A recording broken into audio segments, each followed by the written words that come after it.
And that really works for me, just to shoot from the hip, go with what is intuitively correct, but have the analytical mind as an override. It's up there just looking like another person on your shoulder going, yeah, that was good, but maybe we should think about this. And for me, that works very well in all situations, especially motorsport.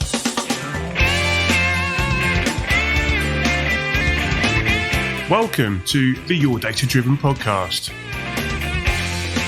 If you like this podcast, be sure to visit our website at yourdatadriven.com for more useful help and advice on setting up your race car, mastering data analysis, and driving faster. Welcome to episode 43. Today I welcome Janine Shoffner to the show. Janine is quite an incredible lady. An ex-professional sports skydiver and freefall photographer, Janine now competes on the international GT endurance stage, including competing a whole 4-hour race alone at the Nordscheife. We discuss how a chance track day outing led to her being trained by the late great Sabine Schmitz and sparked a lifelong passion for racing. Janine shares tips that you can try on fitness and mental preparation, as well as many other fun stories along the way. So, without further ado, grab a pen, grab a coffee, sit back, and let's hear what Janine has to say. You may know that at the end of season 1, I wrote the Motorsports playbook, a summary distilling the first 20 shows into nuggets of wisdom. I made the notes so that you don't have to. If you've not got it yet, go and grab yourself a copy from the website. So, welcome, Janine. Thank you very much, Smith. Good to be here. Well, look, thank you so much for taking time. As always, I'm super excited for any guest, but you in particular, I can't wait. I'm blushing. Oh, well, look, there we go. So I'm winning you over with my charm. No, but honestly, I'm really excited to see where this conversation goes. Someone who's very much involved at sort of top level motorsport as a driver, but also with a rich background in other sports and in your involvement and that sort of adrenaline pursuit, one might say. So it'll be absolutely fascinating to hear about your background, how you got into racing, what was the appeal, what is the appeal, and then, maybe work towards one or two things that we can go, actually, yeah, I've discovered this, or I've done this in my other endeavors. I can't wait for people to hear what they are. They're really cool. Some of them are completely terrifying, by the way. I'll just flag that for anyone listening. But, I've taken these approaches in these other endeavors and I brought that into motorsports, and it's really helped me. And it's something I've seen with other maybe amateur drivers or serious amateur drivers, and they don't really do that. And maybe if they did, that would really help them. So how does that sound? It sounds great. And I don't think I recommend any drivers going to jump off a cliff just to get the hang of driving a car, which is where my background is in base jumping. But I think all sports is all eye-hand coordination, and it's all a mental state. It's physical and then it's mental. And you have to divide the two and conquer the two. My history, I started riding motorcycles as a kid. I was 10 years old, and my sister had a boyfriend. She was older than me, and he had this Suzuki TS250 as the old dual sport Suzuki dirt bike. He would park it outside my parents' house, and I was just fascinated with this thing. It was red and it was just made a loud noise, and I was like, this is it, I want that. And then he bought a water pumper, a GT 750, the triple 2-stroke, and that was just like, oh my God, it blew my mind. He took me for a couple of laps around the local subdivision, and that was me. I was hooked on motorcycles. So I washed cars and I saved up money, and I bought my first dirt bike at the age of 13. What? My parents had nothing to do with it. They just looked at me like, oh my God, what a freak. And my sister was going, have you got what's your family? Is your brothers and sisters, or is it just you on your own? Or was me and my sister, and no brothers, just two of us. And my parents, not motorsport people at all. And they kind of watched all this unfold, and they were very forgiving. They were very just, okay, we'll allow this. She did, save up all her money for 3 years, and she does want a motorcycle. So, okay, we're going to allow it as long as she buys a helmet also, And I would push my dirt bike from our house, we lived in this subdivision. I push it up a hill to get to this quarry. And then I'd have to put the bike on the side and drag it underneath the gate because it was private property, private quarry. And I would drag it, you know, and then I would I'd kick it up and I could ride my dirt bike until the gas ran out. And then I would push it back because obviously it wasn't road legal and I was just 13. So, you know, that was kind of the level of devotion I had at that point. Then I met some people and they kind of took pity on me, and they would come over in their trailer and they'd put the bike in the back and we'd go to different places to ride the bike. But that's my background. You know, I'm just a bit obsessive and I like bright, shiny things and I like things that are fast and fun. So that was my background. And after that, I went into street bikes. I had a plethora of rather ridiculous Japanese crotch rockets. And I've never been without a motorcycle until 2 years ago. I just sold my hypermotards. So that's kind of like a background. You know, I never got into any serious kind of racing because I could just never afford it when I was a kid. So yeah, I've always had a taste for that sort of stuff. Later on, in my 20s, I did some work for a security company that did surveillance equipment. And we sold it to police forces and military worldwide. And so we were always doing, meeting these kind of SAS types from all over the world, and, you know, like secret agency stuff. And it was really kind of cool, sneaky beaky stuff. And we used to do some demos at MI5 and stuff. And it's just really kind of cool stuff. But I met some SAS guys and we got on like a house on fire, you know, same kind of mindset. What is that mindset? What would you say that mindset was? Because I'm thinking completely bonkers, but you might think it's probably not, actually. It might be more like just controlled fun or something like that. It was just a bit different. No, you're probably right with the completely bonkers. But I don't know, they were cool. We had a lot of fun, and I didn't actually realize they were SAS guys at the time, but they unfolded as we knew each other, and good buddies, really good friends. And they just picked me up one day and they said, "We're taking you skydiving." I'm like, "Sounds good, I'll do that." And they took me to a drop zone in the west of England, there out by Oxford, and they threw me out of the plane, strapped to one of them, and they all dived down and connected to me in free fall, and got photographs with these guys. And literally under a canopy landing, I was like, career change is coming here shortly. Really? Wow, it just really got to you, yeah. Completely hooked. That winter I was in Arizona doing my AFF course, and I did my 20 jumps, got my A license, and then I started just building jumping in England. Lots and lots of skydives. By the time I got 400 or 500 jumps together, I was putting my cameras on my head. 400 or 500 jumps together? Yeah, at that point. I've got 4,000 right now. Wow.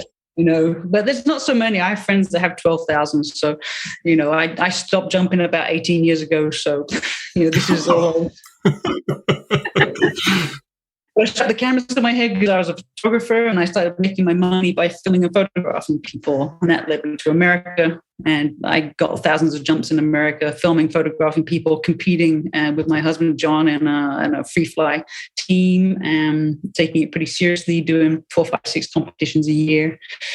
And at the same time, base jumping, that's, of course, skydiving leads into base jumping, which I don't think I would ever skydive again, because I think I've been there and done it. I don't know what I would gain, but I would base jump again, because that is just incredible fun. That is a mindset of, you have to be in control of all your parameters. You're packing your rig specifically for the object you're jumping off.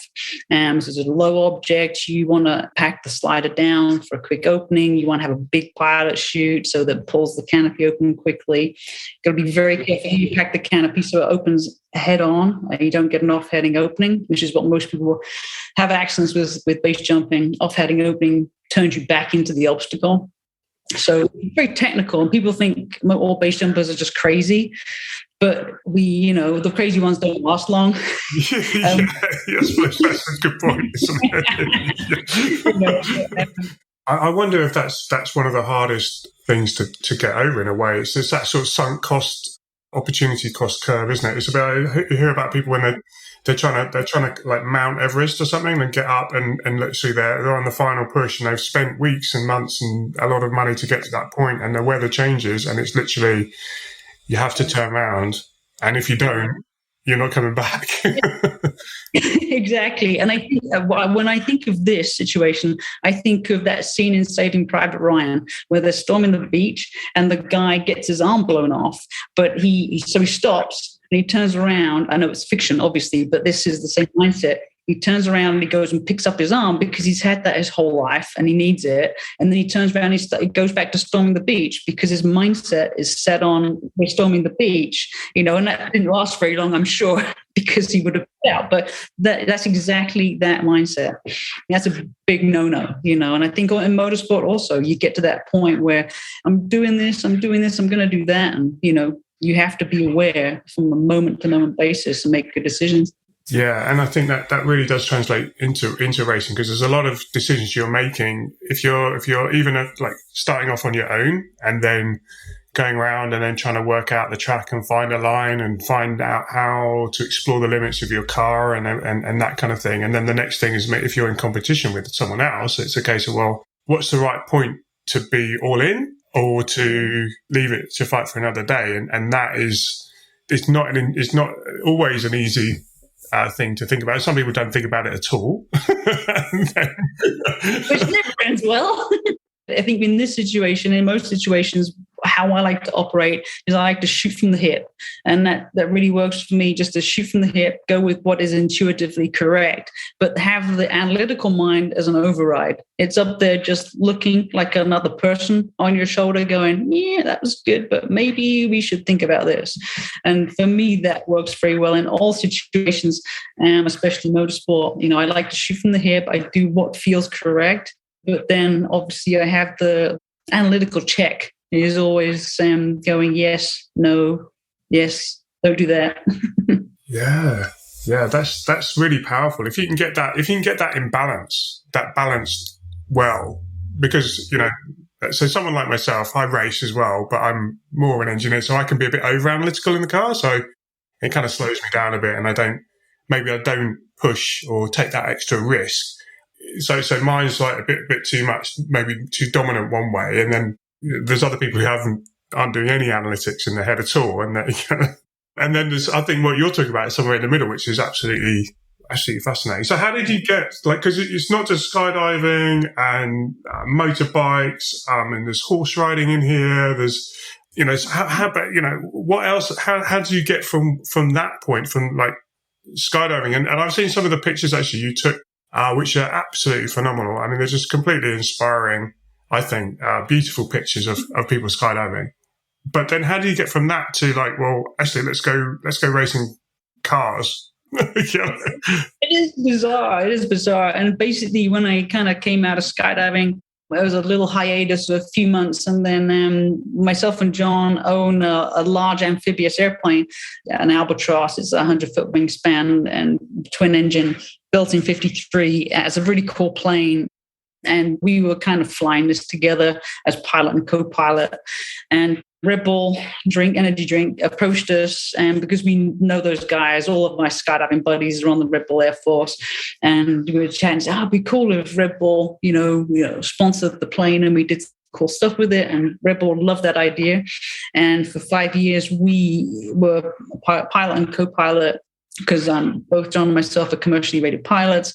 And we flew that for 5 years for all their Flutags and the air races, just to do demonstrations and fun, do some VIP trips. And we had a blast, but it was such hard work. And flying is much more analytical than rather than shoot from the your seat of pants. It was a lot of fun. At the end of 5 years, we were exhausted. I had filthy fingernails because I was always maintaining the engines.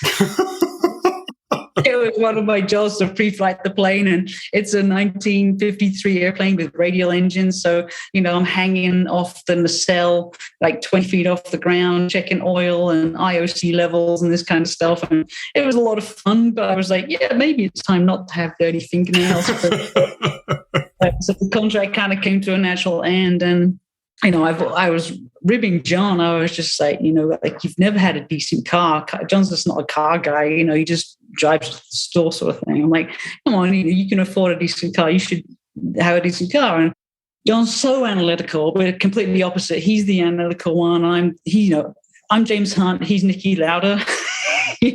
And so he goes off on this research mission which took nearly 2 years of what's the perfect car to buy. I love this guy. Already. We've never. I want to meet this. I need to meet John. It sounds amazing. You should do a podcast because it's the other side of the coin for sure. And of course, he's going to space shortly, so maybe you can have your first astronaut on the podcast. That would be amazing. Just drop that in. Yeah. So he goes off on this analytical thing to find the best course street car. And I lost interest after 2 or 3 months because we test drove everything, the 458 Ferrari at that time and all the other stuff. And I was like, yeah, buy this one. The Lambo's fun. Buy the Lambo. Buy them all, But he just, didn't quite right, and and then eventually ends up with a Ford GT, which I have to say was a very good choice. And it's a good indication of, sometimes analytical people win the race because it was a spectacular car. Awesome fun. I have lots of track time on street bikes on tracks. And we had the car for a couple of months. It does 70 miles an hour in first gear. So we're driving on the street. And I said, this is going to end really badly. We just need to take it to a track and get to know it and whatever. And we literally did our first track day, I think, at Road Atlanta. And I remember turning up there with a Ford GT and we split the time between John and myself. And he's like, you're in the bronze group, which is, they in America, they tier the track days, the beginner, medium, and advanced. And I remember being like so nervous and like waiting for the pit lane to go green. And these are 20-minute sessions. And that 20 minutes, I think it lasted like 10 hours in my brain. But, I came up to speed pretty quick and it was a super fun car to drive. You get heel towing. It's a manual. It's super. And you just burn off everybody at the track day because it's just incredibly powerful and fun. Can I just roll back to that one comment? You said you're sitting at the beginning of your first track day and you're really nervous, but this is someone who does motorbikes, base jumping. I'm like, okay. It was a new experience. And of course, the car was worth a lot of money. And I just had no idea what to really expect. I've got the track days on motorcycles and stuff, but I don't know. I was like, there's a lot of stuff that could go wrong here. But, pretty soon came up to speed and I moved up to, I got myself in the end, GT3 RS, 997.2, which is, I think, the pinnacle of the GT3 series, in my opinion, the last stick. And and I still have that today. It's in the garage. I haven't driven it forever, but that was our beginning in motorsport. And initially it was super fun. We're learning, I think the third track day we went to, we met this guy called Michael Schmitz who runs Sideline Sports Photography. He runs this trip to the Nürburgring every year just for the 4 or 5 people. And he said, you need to come. You guys are cool. It'll be fun. I'm like, Nürburgring. I was like something in my head about Sabine Schmitz and the transit van from the old Top Gear episode. And John had never heard of it. And we were just at the end, we were just like, well, okay, we'll do that. And that was just like skydiving for the first time. We went to the Nürburgring, rented a streetcar, did a couple of laps. And I was like, okay, this is the next thing we're doing. Really? Was it that kind of, right, we're here, we've got, 129 corners or whatever, and it just comes at you constantly, super narrow, really exciting? Or was it because you were taken around and shown what could be done? Or what was it that just sort of lit that up in you was like, right, we're going to do this? It's a whole combination of stuff because the track itself is completely overbearing. Did do some like simulator stuff at home just to learn the track. So we kind of went in, we kind of knew roughly where everything was, I did 3, that year it snowed terribly. The VLM was canceled. We were supposed to have like 4 days on track and we got one afternoon, did 3 laps only. It was terrible weather. It was like late March, early April. They had snow berms going down the Fox River. I remember that, just like a whole bank of snow. It was insane. So we didn't get that much time on track, but Mike knows knew Sabina and Klaus, and we got invited to Sabina's house one night. John and Sabina got into drinking 2.5 bottles of schnapps together. I took one sip and I was like, okay, I'm not a schnapps girl. Yeah, they demolished 2.5 bottles of hazelnut schnapps. And we had the most hysterical evening. We had some video, but we just play occasionally because it makes us cry laughing. Sabina, just the most incredible person I think I've ever met in my entire life. And we got on like a house on fire because she also rides horses and I have horses. So we had that instant connection. That night, she says, come to the track tomorrow. I'll have my car. We can go for a lap. So I was like, okay, you sure you're going to be sober enough tomorrow? Yeah. She was a hoot, and like next morning, like my phone rang at 10:30. She says, "Hey, I'm going to do tourist and farting, come out for a lap." So I just turned up at the tourist entrance. I didn't really know what to expect, and I jumped in her GT3 RS, and she's peeling around the track, and we're laughing and hooting and giggling about the previous night, and then talking about horses as she's drifting it sideways down Arenberg. And I was like, yeah, I think I'm at home. This is my kind of demographic. So it was a kind of a mix of everything. The track was insane, overload completely. And so it was really good to hang out with Sabine and Klaus. And then this is the kicker that did it. And sometimes life just hinges on one fulcrum point. In my time when we were doing the GT4GT and the track days in America and working on what cars I like and that kind of stuff. And I saw this BAC mono. So the BAC mono was on Top Gear, and I was researching it, and I was like, that's a really cool car. I want to drive that car. Not for 2 years, though. Not for 2 years. You were like, oh, yeah, I like that, and I can drive it on the road. Let's have a go. And like instantly, I just want to drive it, So, and I'd seen that there was a company at the Nürburgring who had a BAC mono. I had 2, actually. So I went, John and I drove there on our last night in the country. We drove there, and one guy was there because it was cold and snowy and the track was mostly closed and everything. One mechanic was there, one rep from RSR was there, knocked on the door. It looked like it was dark and nobody was in, but you chatted to him. And this guy was called Angus Chappell. He worked for RSR Nürburgring. And he invited us in, made us a cup of coffee, chit-chatted about our experience. And he wasn't selling us. He was just an enthusiastic guy, and the BAC mono wasn't there. It was off for repair because they're always away for repair. And so we chatted to him, and he put us in like a Lotus 240 or 260 or whatever with the full cage and sat us in there. So, yeah, you can rent this and it'll cost that much. And put a little program together for you. And, at the end of the year, you could do an RCN, possibly. We're like, RCN? What's that? And maybe you do a VLN. I had no idea what the race series were. And so it kind of like, we didn't realize that, you could really progress like that, especially at that track. And we went back home, spent 2 months clearing up our affairs here. Then we went for a 2-month trip to the Nürburgring and spent literally 2 or 3 days on track every week, learning the track, going to Spa, learned Spa, rented cars, this, that, and the other. And eventually Sabina's race team decided and said they would build us a Cayman to race. Wow. So it was literally one little moment, and now whatever you had planned for the rest of the year is like, right, we're just gonna like just pop back over and just have a little go at this, maybe take it quite seriously. It really was, and I guess otherwise we'd have come back to America and done some stuff here, and maybe would have been more involved with something like IMSA or races here, but we just did that.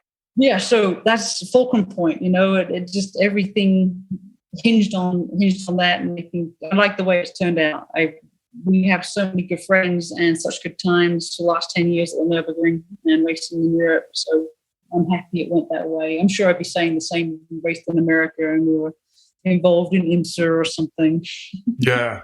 One of the things I was talking to some organisations recently about how people come into motorsport. So you've gone through a kind of track day experience into racing, and I think there's some real opportunity there because they're not always, in America it's a bit more integrated, but I think in other parts of the world it's not quite they're not quite as integrated between the different organisations who get involved in all these things. So people are just there to sell track days and they don't really care. And racing people are like, oh, well, they're only doing track days. They don't really know what they're doing yet, kind of thing. So we're not really that interested. But in actual fact, it's a kind of it's a graduate stepping stone, isn't it? You know, you want to try a little bit, test the water, and a track day is a wonderful place to do that. And particularly in America with all the instruction and stuff that they have. And then, yeah, there's actually like, well, we're want to give this a go and go racing and you know, go for it properly. And it's like, oh, well, actually, you need to feel a little bit supported in it, because you're stepping into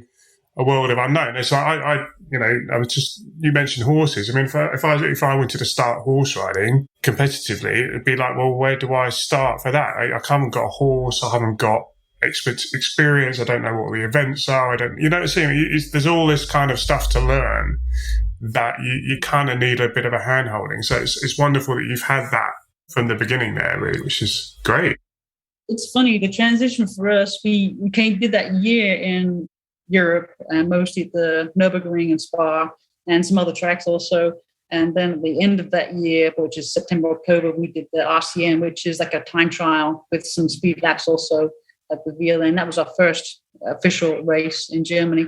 And we came back and we were buying some Hoosiers for some semi-slicks for a track day or something. And the guy, we were chatting with him about our experience in Germany, and he said, wow, you guys need to go racing and like hone your wheel-to-wheel skills. What you need to do is go race MX-5s, which is spec Miata here in America. And we had no idea what that was. And we just jumped right in. Yeah, sure, we'll do that. And we found out that we had to be SCCA members and got and rented a car for a race or two, and then bought our own Miatas. And that was insane fun. No one can see it, but your eyes went one way and then the other, then smiled and went, oh my God. Nothing like the Miata scene in America. It is off the chart. And it's racing in slow motion, it's spending in slow motion, and it's crashing in slow motion. But it's insanely competitive. And like, you have 70 cars on the grid, and it's just unbelievable. And I think that the first few races I was involved in, it's a bit like bumper cars. Everyone's swapping paint, and, you know, the cars aren't quick, but there's a lot of skill involved. And we learn our racecraft there. And I can't recommend that kind of entry-level racing, club-level stuff enough. Because you need a cheap car. It doesn't matter if the whole car, I think it was like $40K or something. Like the bumper on my Mercedes AMG GT3 costs more than that. Just the freaking splitter.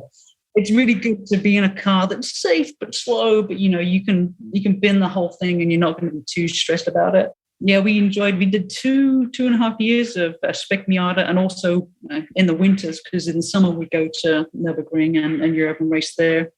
But I think some of the most fun times and most educational in motorsport were spent in that car. I remember one race I qualified, there's 70 cars on the grid, and I qualified like P12 or 13, which is, you know, it's club racing, but at the same time, at the sharp end, these guys are pretty freaking quick. It's sharp.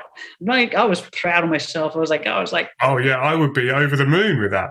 That's a real result. Yeah. I think John was like right behind me or right one in front of me or something. So we were together, and in that kind of racing, you bump draft a lot. So it's good to have a partner you partner up with. You're bump drafting, you know, and I was like, great, John's right there. We can help each other. It's going to be a fantastic race. I was so proud of myself. I went to the paddock lineup, and it's a nice sunny day in Sebring, so I lie on the bonnet of the car and I'm just waving to people, chatting to people, you know, I was loving the whole thing. And then I get my helmet on, I get in the car, and I had a net. They have to have a net, obviously, on the window side, and it's impossible to get in on your own. So you always have one of the mechanics come along and they help you. My mechanic was late to the show. He was helping somebody else. He got hooked up. He wasn't there. I'm trying to fix it. And the steward looks at me, and she puts her hand in front of me and says, you're not going anywhere, you know, as she should do, because you need your net, obviously. And I watch 50 cars get waved past me. Oh, no. on the paddock, which is brutal. A mechanic turns up, he fixes the net, and I'm just like, come on, let me go. And she just is like, no, you're staying right there. And they all go past me, every single one. And she waves me out last. And I was so livid. I was so insanely livid. I'm going to come back to the paddock. I'm going to rip her head off. And then when I got it on the track, and I was warming my tires up, and with 70 cars on track, by the time you catch up to the tail of it, the green flag's flown already, so you're way in the back. But I came completely relaxed, and I thought, actually, I've got nothing to lose here. I can only gain. And I had one of the best races of my life. I came from the back. I just overtook so many people, one after the other. People crashing in front of me, just catching up because, the back markers were not as quick as I was. Super fun, just slicing and dicing through everything. And I ended up, at the end of the race, P12. Wow. Seriously? Oh, wow. That is amazing. But, a lot of people crash. It's like third of the field crash in that kind of scenario. But it was so much fun. It's a 30-minute race, and you're just slicing through people left, right, and center. I caught up to Don, and we did some bump drafting in the last couple of laps. I was like, I went up to that steward at the end, and I shook her hand. Thank you for that. I just had the best race. Yeah. It wasn't your intention, but it got me pumped up, but in the right mindset, in a kind of calm and also assertive, and I'm going to go for it, and I'm going to take the opportunities that I have and make the best of it. Oh, it sounds amazing. It was fun. I think it really illustrates that racing is mind. It's a mind game. It's a mindset, and you really have to be a master of your own mind. I think any sport does that for you. You really begin to realize who it is that you are. How you react to situations, pressure, how you react to your performance, whether it's good or whether it's bad. This is a real indication of who you are and what you're capable of mentally. There's a couple of things on my list here which would be really interesting to hear about. One is the fitness side, and then the other is just being a woman in motorsport. That kind of elephant in the room conversation, but I think is something that would be fascinating to get your perspective on. Pick either you want to start with, but I think they're both kind of fascinating topics. Well, I think with the fitness, it's interesting that, your website is you're data-driven and you're very data-oriented. And we all know as drivers and engineers how much we get from the data out of the car. And obviously, when I'm working with my pro driver, Moritz Krantz or Fabian Schiller, who just came second at the Nürburgring 24-hour race this weekend, I'm very, very happy for him. We're always plugging data. You go out in the car, if it's a test or if it's quality or if it's the race, and you come back, you're just pouring over all the data. And this is so beneficial to anyone, track day or amateur or pro. It's all data-driven. A lot of low-hanging fruit, I think, with amateur drivers is that they're not collecting data from themselves, from their own bodies. Now, there are many devices you can use for this. I really like the Whoop. The Whoop is spectacular. It has a very good algorithm for exercise and a pretty good one for sleep also. I think it really focuses you on what works for you and your body, for fitness, for supplements, for sleep. And all these things need to work together. And if you're going to be successful in the car, you need to be an athlete. And it doesn't mean to say that you'll never eat a pork chop again, or you'll never drink another glass of wine. That's an absolutism. But if you're coming up to a race, you need to already have a baseline of fitness. And I feel like the devices really give you an insight in what works for you and what doesn't. And every body is different. My 20-year-old boy is going to be different to me. I'm in my 50s and I'm a woman, so everything is different. But you don't know unless you have the data. So I love my Whoop device. I'm working with it all the time. Fitness regimen varies. I like to vary all the different things that I do. It works for me personally. So I like to do some running, some swimming. I have my horses, which are a different level of exercise also. And I know what works for me. And what especially works for me is listening to the Whoop device and resting before the race. Like, I think a lot of people, once they get into a fitness mode, they overtrain. Rest is essential. And the interesting point there is the guy who broke the 4-minute mile, who I forget, Scottish guy, I think it was the 40s or 50s, he did that. He tried everything to break the 4-minute mile. He tried everything he possibly could. He tried different diets. He tried different exercise regimes. And in the end, what did it was rest. he rested for 5 days before he did the attempt, and he smashed it by a couple of seconds. So it worked for him, and that definitely works for me. I work on my fitness when I'm not a competition coming up. I have a very precise run up to day one. How have you done that? How have you worked that out there? Because, I mean, is that something you've sort of evolved? Because you obviously, fitness has been, and activity has been quite a big part of your whole life. And so you'll have already some feeling for how to go about doing that. You know, as we talked about before, I've got a little bit of exposure to that world of Olympic training. I actually worked on the modern day version of the 4-minute mile, the 2-hour marathon record. So, which was another physiological leap.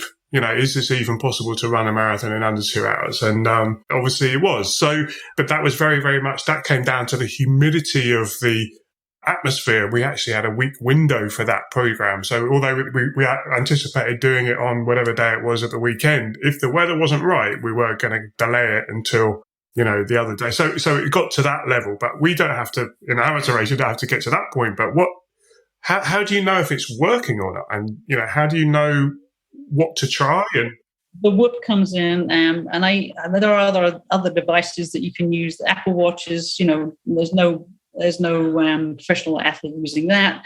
The Fitbit, I haven't been interactive with that for a while, but there's no professionals counting steps. The one that I really like is the Whoop, and that really gives you an indicator of your level of recovery and your level of exertion. For me, I always used to overtrain. And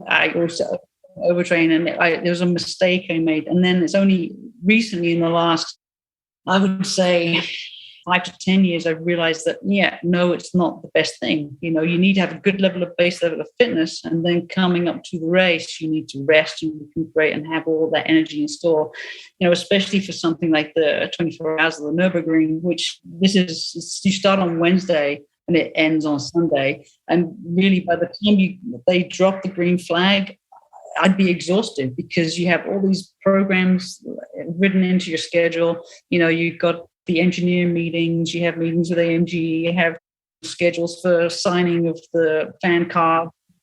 And then you get they have a free practice like at 9 a.m. Then you get another one at 8 p.m. And you've got this huge spectrum of time to do something with. It all seems to get filled with something. Literally, by the time they drop the green flag, it's just like, thank God they did that. Get on with the main event.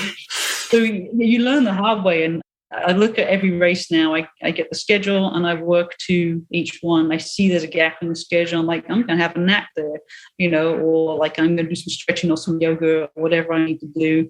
But the worst thing you can do is arrive at the track tired because you've overtrained or you didn't sleep correctly, or, you know, you haven't got that nailed down. And then when you get to the track, it's very easy to get caught up in other stuff. You know, people want to talk or chat, they want to go see this thing or whatever, or, you know, and then I think you really need to be successful is to engineer the whole thing. You know, it's like I see a gap in the schedule there, I can take some rest. You know, I have a 9 o'clock and free practice. You know, I need to get up at 6, I need to wake myself up. You know, I need to make sure that when I'm in the car at 8:50 that everything's switched on. And then I need to recuperate right away. Got to hydrate. You should be hydrating the week before anyway. You know, this sounds obvious, but not many drivers. Well, no, it doesn't. It doesn't sound obvious. It sounds obvious to you, but and maybe because obviously I've been exposed to that world. But I don't think it's obvious. I don't think that's obvious to everyone. I think you can't just do it the night before and hope you're going to be all right. It's a long-term thing that you need to focus on for that week before, I think. And I think also it's very useful to get a blood test, like an athletic blood test, so you know where your deficiencies are. And a lot of people, like, they just start taking supplements or something, and there's no need unless you see a hole in the panel. Then you can fill that hole with the supplements that you need, not the ones you don't need. And also the quality of the supplements is incredibly important. There's so much stuff out there. Even if you go to like the proper store where they have all the supplements, you know, half of it comes from China. And there's some good stuff that comes from China, but at the same time, a lot of it is not traceable. everything I take is traceable to the elements, and it gets a little bit specific, and it's a little bit of hard work to work all that out. It's very, very important because we are what we put in our bodies. So there's some baseline stuff that everybody generally really needs, and then just for things like hydration, if you're racing at the weekend, you need to start hydrating properly on Monday. So you have all your magnesium, selenium, zinc, all your trace elements, your potassium that's in there already. You can't do it once you're at the track because you'll start free practice on Thursday, then your quali Friday morning, then the hammer drops on Saturday. I totally agree. And having that plan, actually, you've obviously got a schedule, but quite often you may not have a schedule. You've got the schedule of when you need to be on track, and then that's kind of defined for you. But then the rest of it's up to you. And something that we've certainly started to do now, and it makes my wife laugh because she comes and I actually schedule in family time. And obviously, this causes a little bit of political tension because it's never enough, or it's not the right time. But the point is we've put that in as a kind of expectation, and what it does is it actually reduces my stress as a driver, and it reduces her worry about, well, what's going on, when is stuff happening, when can I see you or not? Because there's different things that we want to try and do in preparation, and then there's other windows, like you say, we might have like a big gap in the program of like 5 hours or something, and it's like, well, we'll get everything we need to done prepped, and then we'll have like 3 of those hours relaxing, hopefully not walking around too much, wearing ourselves out, and then an hour before we'll go back into sort of race driver mode. And it's like, that's worked really well, and it's super simple. It just takes that little bit of thought beforehand, but it's interesting to hear that you've had success with that as well. Yeah, I like to schedule everything out. I'm kind of loose, shoot from the hip kind of person, but I do like to have everything scheduled. And then there's no surprises. I also have some devices at the track that I'd love to use, like the Beamer blanket. It's a PMF blanket, and this is pulse electromagnetic field, and it's basically increases your blood flow, and it's a mat you lay on. The device I use is called a Beamer, BEMER. I have one at home, use it every day, and I have another one at the track that's in the trailer. And that thing, I'll lie on that and do a 10 or 20-minute session, and it's great after and before. And that's one thing that I really, really like, and I find is an easy fix. It's not so cheap. I think the units are 3,000, 4,000, 5,000, depending on which one you get. But it's worth its weight in gold. It really is. And of course, this ties in also to the Whoop device, because when I started using the Beamer, I could see the increase in HRV on the Whoop. So here you go with data. It's just right there. It points to, look, you did this and that happened. Because I was going to ask you, could you feel any different? So before I had a chance to do that, you've already said, actually, I've seen it in the numbers. There's another cool device also. It's not a device, but there's a company called Nucalm, NUCALM, Nucalm, and they have a really cool, it's an app for your phone, and you have to pay for it. Again, it's not so cheap, but it's spectacular. You put a little dot on your wrist, that little point, that pressure point that people use for motion sickness. I forget what that point's called on your wrist. You put a little dot on there, and you put your earphones in, and it plays music. And underneath the music, they tie in binaural beats, and basically it will put you into a nap. It'll take you into theta sleep in the space of, you can have a 20-minute nap or an hour-long nap. It doesn't matter, and it's incredible. It's very, very powerful because I'm not Kimi Räikkönen. I can't take a nap. Very easily. Yeah, that guy just passes out and wakes up and jumps in his car. Like, if I want to rest, whether it's at home coming up to a race or at the racetrack, and I have a big gap between sessions, I can use Nucalm and get a 20 to 40 minute really good rest, relax, and come out feeling fresh. And that is a very good company. They're very proactive and with athletes and their system. I like that a lot. And the Beamer also is very spectacular. If you have the space to, lie down, a lot of people maybe go to the track and they're towing their spare wheels behind the car they're driving. And this is different. But, if you have the space to lie down, even if it's in your car, you can put the Beamer in your own car and you can take a nap in your car. But all these things add up. You have to get into the car for quality, absolutely 100%. And the way you do that is cut all this low-hanging fruit. You have the fitness regime, the work, the devices at the track, and so that when you get in, you've done everything you can to be in the best physical state. The mental state is something else. Yeah. So how do you do that? How do you prepare the mental state? Do you have a coach, or do you have your engineers, or do you have someone you're talking with, or is it very much self-coaching and you've got your own ways of getting yourself in the state you want to be in? Yeah, I think I spent a lot of time in competition. I played volleyball for England when I was a kid in the under-16 squad. Just rolling in another sport there, by the way, just to throw that in at really quite a high level. But so I've been in situations a lot, but if it's new, and there's always a level of nervousness. So, when we did our first races at the Nürburgring, and, finding our way in Cayman, and there's a lot of learning there, and there was some angst or whatever. And I had to go back to previous competition to find a central spot. But you naturally, if you're going to start racing, or you're new to it, or there's a new situation, you're going to be a little bit amped, and you just kind of drive through that.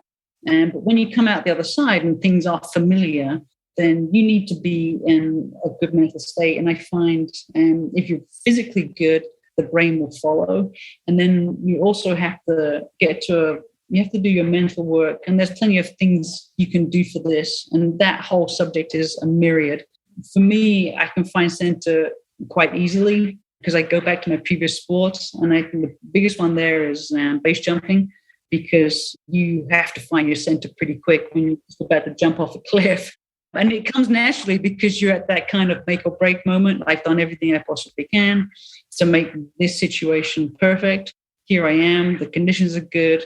I'm going to go. And so I kind of go to that spot to find my basis in motorsport. Once you find your center and you're calm, now you need to dominate. The next step is domination. So when you start the motor and you peel out of the pit lane and you hit the limiter, you have to think that you're going to dominate this. And that's a feeling that takes a longer time to come. And it's experience related, it's performance related, but you have to kind of talk yourself through that point. Yeah, I've had some drivers on the show, like some ex-Formula One drivers and stuff like that, and they talk about being ahead of the car or behind the car. And it's kind of like, when you said that, that's what I thought of, in the sense of like, this thing isn't going to bully me. I'm going to not bully it necessarily, but I'm in control. And I imagine your horse riding must have some element of that as well, because, there's a case of like having to work with what you have there, but in a kind of like, I'm the boss mentality. Yeah, the whole thing is interesting because, I do 3-day eventing, which is dressage, show jumping, and cross-country jumping all in one. And when you set out on cross-country, or when you sit on the horse at any point, you have to be calm because they key off of whatever's going on with you. So really, the level of calmness I also take from riding horses. Even if you are nervous about this, that, or the other, you really cannot. You have to cover it and suppress it, or learn how to deal with it, because the horse just picks up on it. But then also, you just need to be calm and in control. And I think that's, with the car, it's kind of like this, almost the same. You can dominate it, but by being super aggressive, but that's not going to last long. It's not necessarily going to help you drive the best you can do. So it's sort of digging into that, what that dominating means. It's kind of like, it's fascinating. For me, in my mind, when I think I'm going to dominate this, it's not the car, it's not the track, it's everybody else on track. For me, it's like I'm going to dominate my performance, and that is my mindset going out the lane. I have to say that visualizations really help, especially for learning routes, for driver changes, that kind of stuff. But I viewed my cockpit as my office. Like I step into the AMG and it's like, it's my office. I'm familiar with it. I know where everything is. It's my friend. I really enjoy it. There's nothing like driving that car. It is. It truly is. I mean, in whatever BOP or confirmation you've got, obviously the Nürburgring is a little low on power and a little low on downforce, but you need that set up for that track. in GT Open, we have more downforce, a lower riding car, more horsepower, but we have less sticky tires. So that's also a lot of fun. But I sit in that car and I'm so familiar with it. It's such a phenomenal beast to drive. I feel like it's my office. Okay, it's time to do business. Here we go. That's my mindset when I get in the car. I did drive a friend's Ferrari a few weeks ago in Portimao in Portugal. He has the Ferrari GT3 car, and it was just a test day. And he said, "You come and drive the Ferrari." And I was like, "Yeah, sure. I'd love to, experience that. It'd be cool." I jumped in thinking I was just going to go and drop the hammer and put some saucy lap times in because I love Portimao. It's just the most phenomenal track in the world, and just behind Spa and Nürburgring. And it was just alien to me. The cockpit was just way too many buttons and it was way technical, and I wasn't familiar with it. And of course, I go out on track and start to try and push it a bit, and it's a mid-engine car, so it just slides off grip uniformly left and right, like front and back. And I was like, oh yeah, I'm not going to spin this up to speed quite so quick as I thought I would. But I try, the more familiar you are with anything, the more relaxed you're going to be. And I think for your mental state, I see a lot of people at the track and they're trying to operate at mental level 10. They're too amped, it's too intense. They're going to have an accident. You can see it, or think something's going to go badly wrong. 10 is crazy and 0 is asleep. Then I really think to drive the car effectively, you need to be 7, 8. If you're operating at the 9, 10 level, it's just not going to go well. And you have to know yourself. You have to know yourself. And you only know yourself by doing sport and putting yourself in sharp situations and know how you react. And I got to do my 4-hour race without any other help, which was an incredible experience also. Well, you did 4 hours on your own? Yeah. Whoa. I did the entire last race of the NLS. I thought you knew that.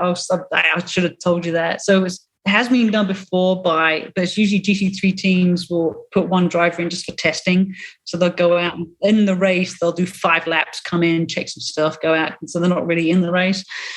So I did that last race of that series, 4 hours, did qualification in the morning for half an hour and 45 minutes, and then had an hour and a half break and did the 4-hour race completely on my own. It's hard to know where to stop, really. It's just like, well, we've got to fit something in. But yeah, that's quite a long time.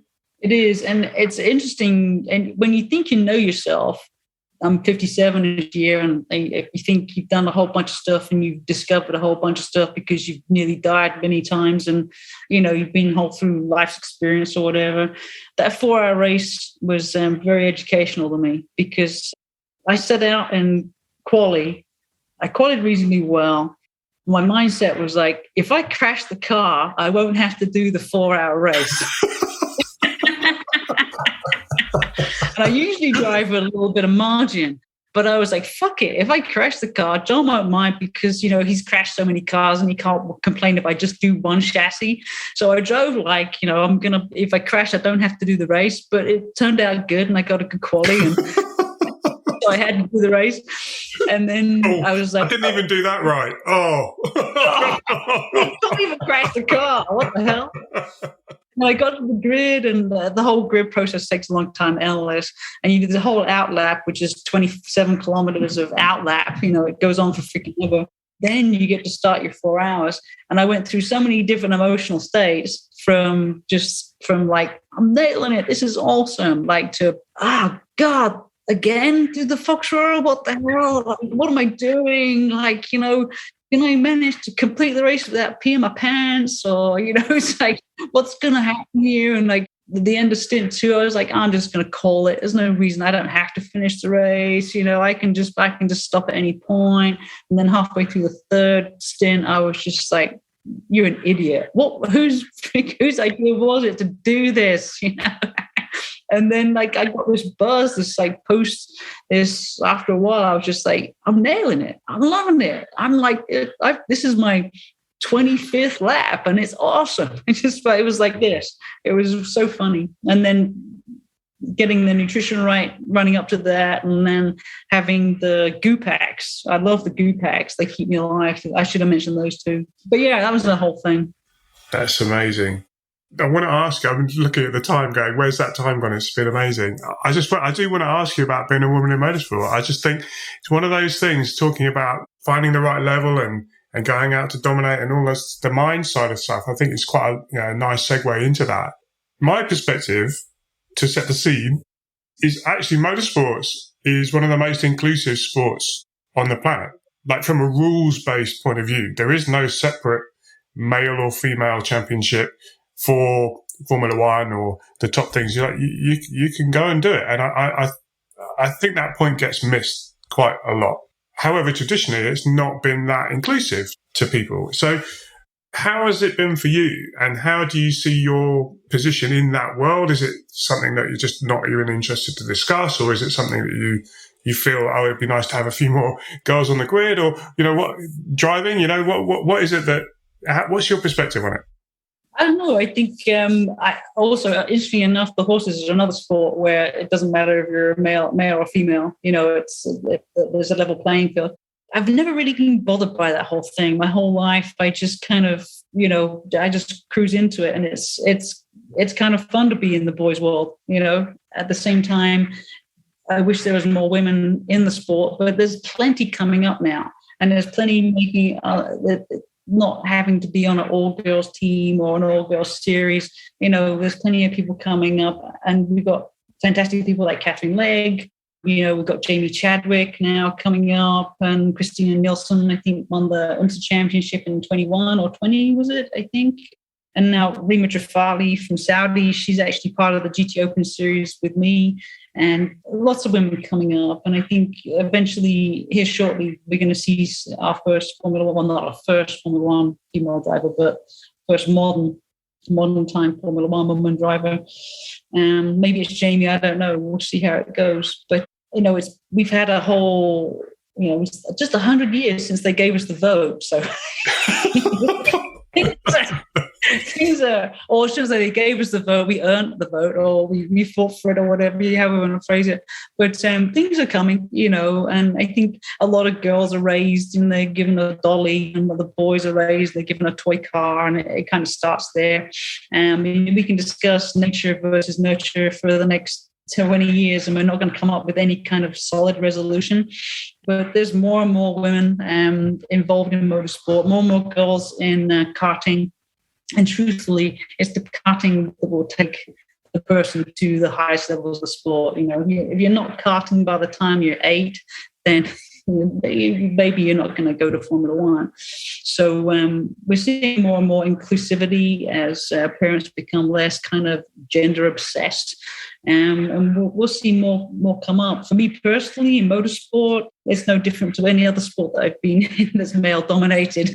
It's just a lot of fun. There's a lot of guys to hang out with. And I've never really felt like I'm disadvantaged or a second-class citizen. If I meet that attitude, which does happen occasionally, I just pop it on its nose. Those people, if they want to subjugate or pretend you're less because you're a woman, then it's just a reflection on them, not us. Their small mind that is reflecting on their actions. And I'm pretty immune to it. I've been around the world. I've done a lot of different stuff. On a pure mental development side, I really don't value anybody's opinion until I know them and I like them. And there's not many people in that pool. And you got to work hard to get into my I value your opinion pool. And it's those people that can say a hurtful thing or something that will affect me. And there's a very small pool, and there's a very elite pool of people whose opinion I trust. But if some random person or someone that I've known for 10 years, but I think they're an idiot or whatever, comes up with some kind of like, you're just a girl, what do you know, sort of stuff, it's laughable to me. It is absolutely laughable. I'm like, yeah, that's right. I'm an idiot. I'm a woman. What do I know? It's just completely affects on their mindset, not mine. So I really haven't really experienced much of that. And of course, I had Sabine as my kind of mentor through all my early years in motorsport, being the pit boss with her and her helping me with my driving skills. And and helping develop the car. Also, it was a great role model right there. Yeah, I bet that was an amazing experience, and she always came across so well. Yeah, and she's like that all the time, She's always bubbly, full of fun, energy, positivity, and had time for everyone. It was cool. I suppose it goes full circle, actually, back to one of my earlier points about people coming into motorsports for the first time. It's just having that an access point and what we're talking about is kind of role models a little bit, but also some kind of support, and they feel comfortable to kind of like explore and learn and find their feet kind of thing. And I think it's wonderful that it's changing and being more inclusive for everyone, really. I think it's over-inclusive in a way, because there's all these series. There's a series for women only, and if you're a woman and you're halfway good, then you're instantly marketable, and everyone likes to be marketed these days and this kind of stuff. So I feel like not only is it inclusive, it's positively inclusive. Whether it's a good thing or not, I don't know. Thank you so much for taking the time. I knew I'd enjoy this conversation. I knew I would. It's absolutely wonderful to hear. I could talk to you about your background. You're just dropping in. Oh, and just this other sport as well at a really high level. We could probably talk about this for ages. But I want to really thank you for your time and the thought that you put into considering the different ways in which you could help people listening. And it's really appreciated. So thank you very much. Thank you, Samir. It's been a lot of fun. And anytime you want to have me back, I'll be right here for you. I told you, didn't I? What an incredible person Janine is. And I certainly hope you found her motorsports and all her other sports stories as fascinating and inspiring as I did. Her grit and determination to complete that 4-hour solo event at the Nordschleife is truly outstanding. Janine didn't mention it, but at the result, she actually finished P2 and only 7 seconds behind P1. It's really quite incredible. I really hope you got as much out of listening to Janine as I did. You may know that at the end of season 1, I wrote the Motorsports Playbook, a summary distilling the first 20 shows into nuggets of wisdom. I made the notes so that you don't have to. If you've not got it yet, go and grab yourself a copy from the website. If you like this episode, be sure to subscribe to the podcast and visit us at yourdatadriven.com.